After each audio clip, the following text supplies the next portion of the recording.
پھر اللہ سبحانہ تعالیٰ فرماتے ہیں فذکر، پس آپ نصیحت کیجئے، ان نفعت الذکر، اگر فائدہ دے نصیحت کرنا، یعنی جہاں نصیحت فائدہ دے وہاں نصیحت کیجئے۔ امام شوکانی کے نزدیک او لم تنفع یہاں محذوف ہے، یعنی آپ صلی اللہ علیہ وسلم سے یہ کہا جا رہا ہے کہ آپ نصیحت کیجئے اگر فائدہ ہو یا نہ ہو، آپ لوگوں کو بتائیے، نصیحت کیجئے۔ بعض دفعہ کسی کو پڑھائیں، کسی کو بتائیں، جب اس کا عمل نہیں بدلتا تو دل چاہتا ہے کہ اس کو تو کوئی فائدہ ہی نہیں ہو رہا، یا پھر لوگ غلطی کریں تو ہم یہ سوچیں کہ بتانے کا تو کوئی فائدہ ہی نہیں، اس نے تو پھر غلطی کر لی، یا اس کا عمل نہیں بدلا تو اب آئندہ ہم نہیں بتائیں گے۔ اگر ان کو فائدہ نہ ہو تو خود کو تو فائدہ ہوتا ہی ہے، کیونکہ جب ہم کسی کو بتاتے ہیں تو ہم دھیان سے پڑھتے ہیں اور دھیان سے لکھتے ہیں، اس لیے کبھی یہ نہیں سوچنا چاہیے کہ کوئی اپنا عمل نہیں بدلتا تو ہم اس کو نہیں بتائیں گے۔ اگر کوئی اپنا عمل نہیں بدلتا تو خود کو تو فائدہ ہوتا ہی ہے اور علم دینے سے بڑھتا ہے۔ فذکر ان نفعت الذکریٰ، پس آپ نصیحت کیجیے اگر فائدہ دے نصیحت کرنا۔ پھر اللہ تعالیٰ فرماتے ہیں سیذکر، ان قریب نصیحت پکڑے گا، من یخشی، وہ جو ڈرتا ہوگا، ویتجنبها الاشقی، اور گریز کرے گا اس سے یعنی نصیحت سے سب سے زیادہ بدبخت۔ تو اللہ تعالیٰ نبی اکرم صلی اللہ علیہ وسلم سے فرما رہے ہیں کہ آپ لوگوں کے سامنے اللہ کی ان آیات کو بیان کرتے رہیے، چاہے اس سے سارے لوگ نفع اٹھائیں یا نہ اٹھائیں، آپ کا کام تو دین کی تبلیغ کرتے رہنا ہے۔ جو لوگ اس سے نفع اٹھائیں گے وہ اللہ سے ڈرتے ہوئے برائیوں سے بچیں گے اور اچھائیوں کی طرف سبقت کریں گے، اور جو اس سے نفع نہیں اٹھائے گا یعنی گریز کرے گا وہ سب سے بڑا بدبخت ہے۔ تو جو لوگ اچھی بات سے پہلو تہی کرتے ہیں وہ بدبخت ہوتے ہیں۔ نصیحت وہ خزانہ ہے جس کو نہ لینے والا خود بد نصیب ہے۔ تو جب نصیحت کی جاتی ہے تو دو طرح کے لوگ سامنے آتے ہیں، ایک جو من یخشی ہے اور دوسرے وہ جو الاشقا ہے۔ تو جو اللہ سے ڈرتے ہوں گے وہ اپنے آپ کو برائیوں سے بچائیں گے اور مزید نیک کام کریں گے، اور جو اس سے گریز کرے گا، نصیحتوں سے دوری اختیار کرے گا، وہ کل قیامت کے دن جہنم رسید ہوگا۔ الذی، وہ جو یصلی النار الکبریٰ، داخل ہوگا بہت بڑی آگ میں۔ ایسا بدبخت شخص کل قیامت کے دن بہت بڑی آگ میں داخل ہوگا۔ دنیا کی آگ تو صغرا ہے لیکن جہنم کی آگ بہت بڑی آگ ہے۔ الذی یصلی النار الکبریٰ، وہ جو داخل ہوگا بہت بڑی آگ میں۔ ثم، پھر لا یموت فیہا، نہ وہ مرے گا اس میں، ولا یحیا، اور نہ وہ زندہ ہوگا۔ اس جہنم میں نہ وہ مرنے والوں میں سے ہوگا اور نہ وہ زندوں میں سے ہوگا، پھر وہ نہ مرے گا اس میں اور نہ زندہ رہے گا۔ اس بارے میں ایک روایت بھی آتی ہے، نبی اکرم صلی اللہ علیہ وسلم نے فرمایا جو اصل جہنمی ہیں انہیں نہ تو موت آئے گی اور نہ زندگی ملے گی،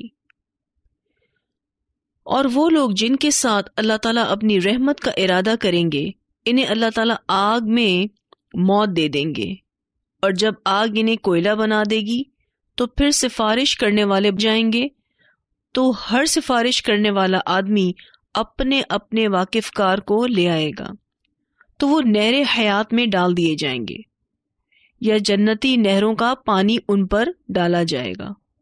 وہ اس طرح سے اگیں گے جس طرح دانہ اس مٹی میں اگتا ہے، جسے پانی بہا کر لاتا ہے۔ پھر اللہ کے رسول صلی اللہ علیہ وسلم نے فرمایا، کیا تم درخت کو نہیں دیکھتے کہ پہلے سبز ہوتا ہے پھر زرد، یا فرمایا پہلے زرد ہوتا ہے اور پھر سبز۔ یہ سن کر بعض لوگوں نے کہا، معلوم ہوتا ہے نبی اکرم صلی اللہ علیہ وسلم گویا جنگل میں رہے ہیں۔ اسے مسند احمد نے روایت کیا ہے۔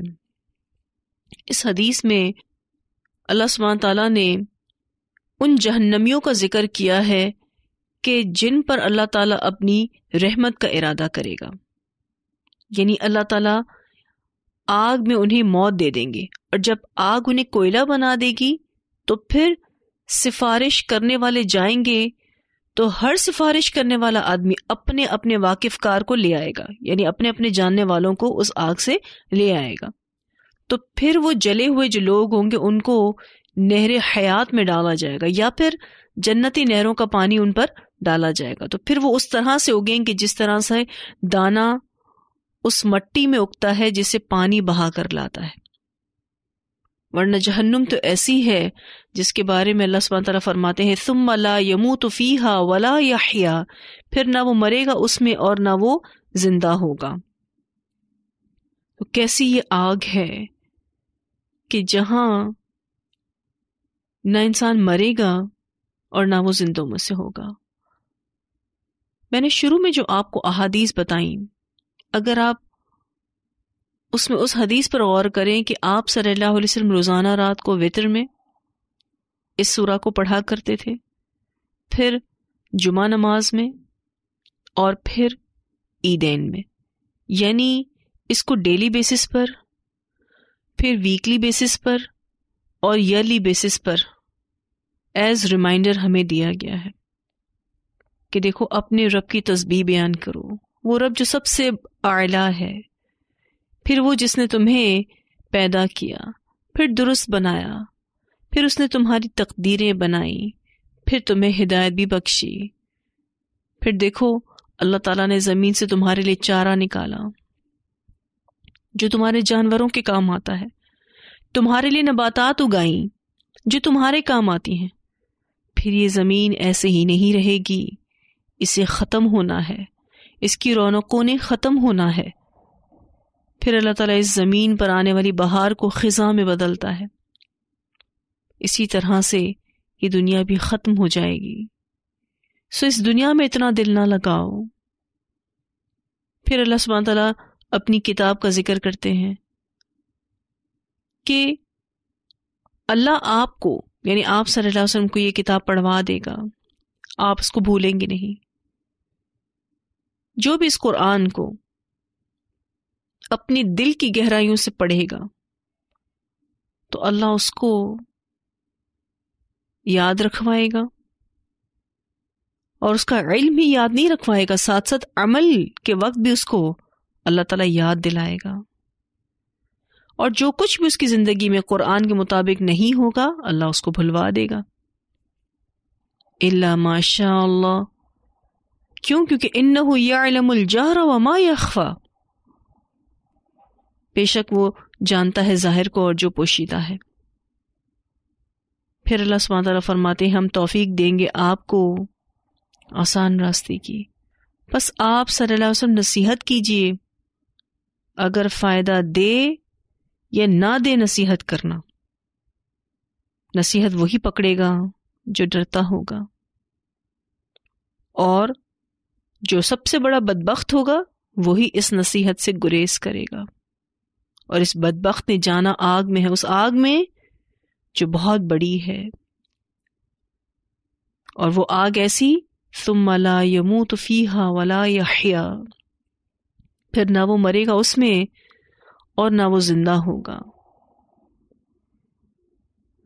تو بہت اہم آیات ہیں، ان آیات کی تلاوت سنتے پھر انشاءاللہ آگے پڑھیں گے۔ سنقرئک فلا تنسى إلا ما شاء الله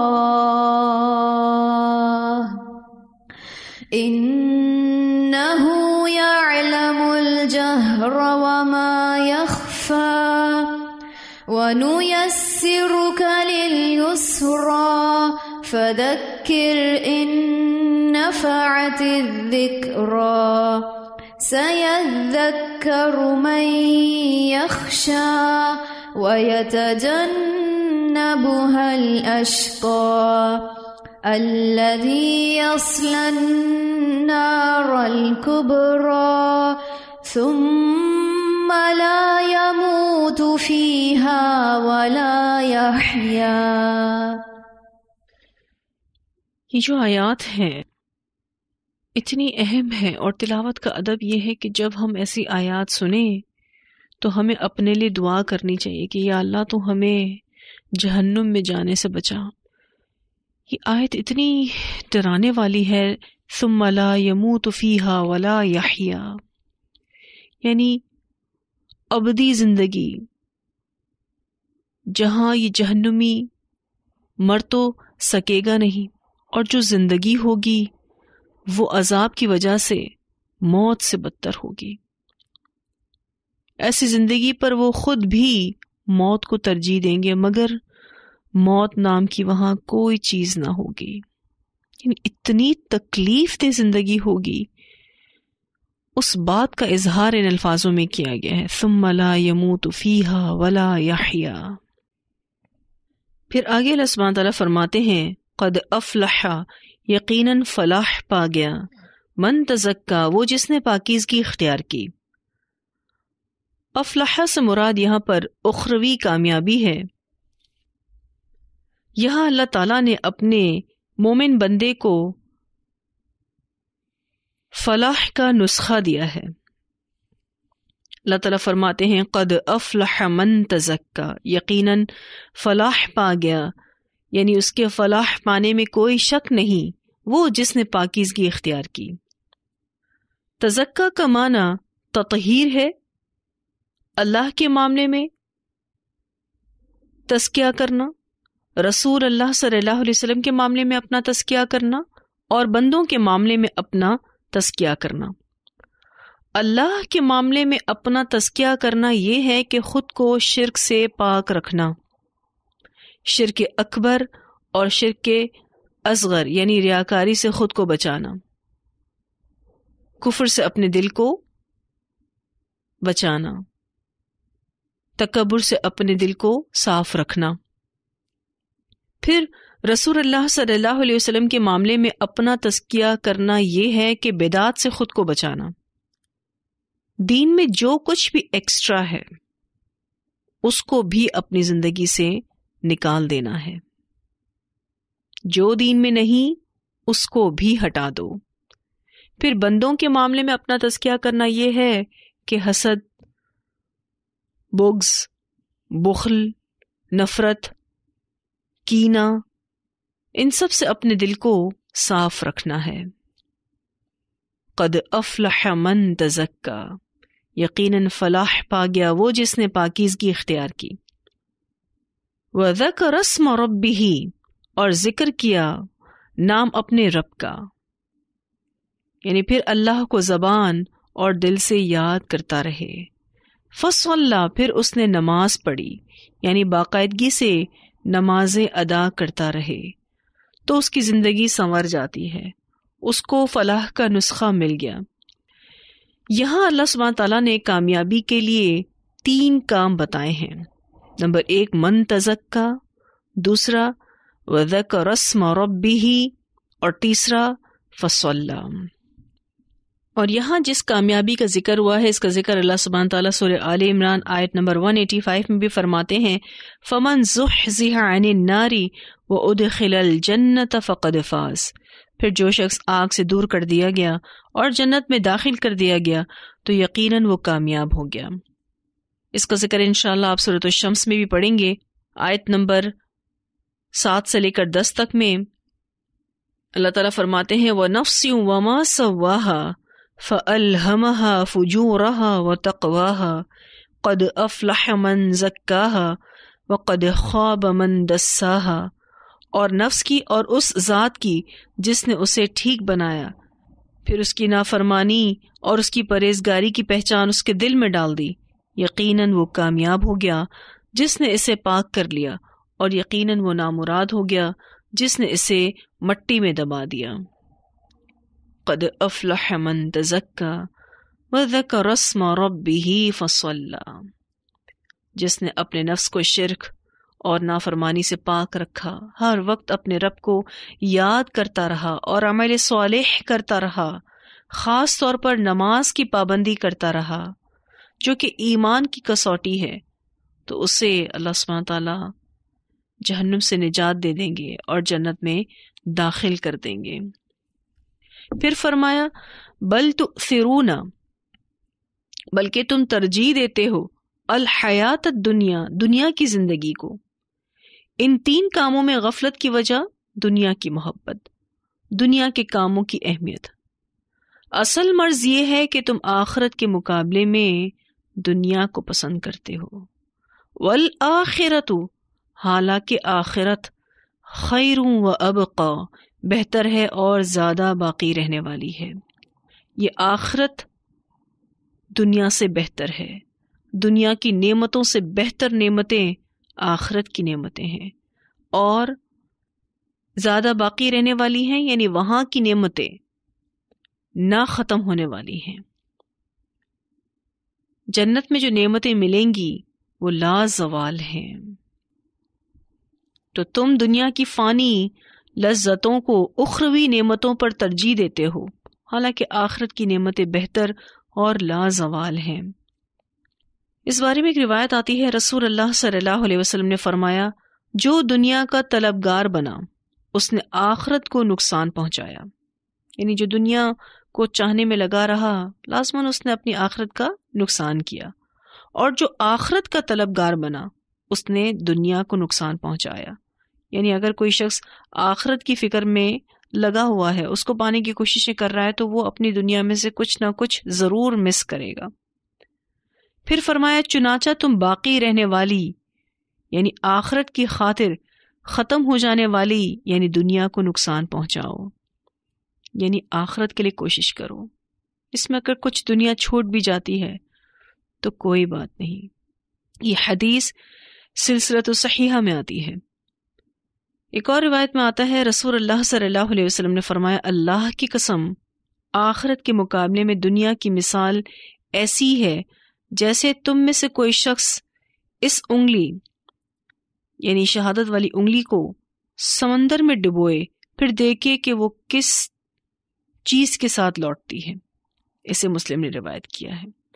یعنی اگر کوئی شخص سمندر میں اپنی ایک انگلی صرف ڈبو لے تو دیکھے کہ کتنا پانی اس انگلی پر آتا ہے۔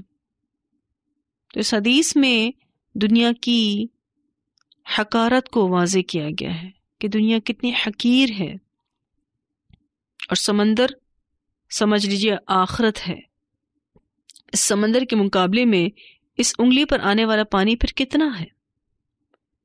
بل تؤثرون الحیات الدنیا والآخرۃ خیر وابقا ان ھذا، یقیناً یہ لفی الصحف الاولی، البتہ پہلے صحیفوں میں ہے، صحف ابراہیم و موسیٰ، صحیفوں میں ابراہیم علیہ السلام کے اور موسیٰ علیہ السلام کے۔ ان ھذا سے مراد ان آیات کی طرف اشارہ ہے، یعنی اس کلام کا مضمون پہلے صحیفوں میں بھی تھا، یعنی ابراہیم اور موسیٰ کے صحیفوں میں۔ جو صحیفے سیدنا ابراہیم علیہ السلام کو عطا ہوئے اور سیدنا موسیٰ علیہ السلام کو تورات سے پہلے عطا ہوئے، جو کہ بعض اقوال کے مطابق 10 تھے، ان میں بھی قد افلح من تزکا سے لے کر خیر و ابقا تک کا مضمون موجود تھا۔ یہ مضمون نہ کبھی منسوخ ہوا نہ بدلا گیا۔ تو یہ باتیں نئی نہیں ہیں، یہ فلاح کا نسخہ ابراہیم اور موسیٰ کے صحف میں بھی موجود تھا۔ صحف 2-3 ورقوں پر مشتمل ہوتا ہے۔ ان ھذا لفی الصحف الاولی صحف ابراہیم و موسیٰ۔ تو یہ باتیں صحف ابراہیم اور صحف موسیٰ میں مذکور ہیں۔ تو یہاں الحمدللہ ہماری سورۃ الاعلی مکمل ہوئی۔ اتنی آیات کی تلاوت سنتے ہیں۔ قد افلح من تزکا وذکر اسم ربه فصلی بل تؤثرون الحیاة الدنیا والآخرة خیر وأبقى ان هذا لفی الصحف الأولى صحف ابراہیم وموسیٰ۔ تو بہت اہم صورت ہے اور اس کو وتر میں پڑھنے کے لیے حفظ کرنا ضروری ہے۔ ایک اور تلاوت اس پوری سورہ کی سنتے ہیں۔ اعوذ باللہ من الشیطان الرجیم، بسم اللہ الرحمن الرحیم، سبح اسم ربک الاعلی الذی خلق فسوى والذی قدر فهدى والذی اخرج المرعى فجعله غثاء احوى سنقرئك فلا تنسى إلا ما شاء الله إنه يعلم الجهر وما يخفى ونيسرك لليسرى فذكر إن نفعت الذكرى سيذكر من يخشى ويتجنبها الأشقى الذي يصلى النار الكبرى ثم لا يموت فيها ولا يحيا قد أفلح من تزكى وذكر اسم ربه فصلى بل تؤثرون الحياة الدنيا والآخرة خير وأبقى إن هذا لفي الصحف الأولى صحف إبراهيم وموسى۔ تو واضح ہے ساری آیات۔ وآخر دعوانا ان الحمد للہ رب العالمین، سبحانک اللہم وبحمدک نشہد ان لا الہ الا انت نستغفرک ونتوب الیک۔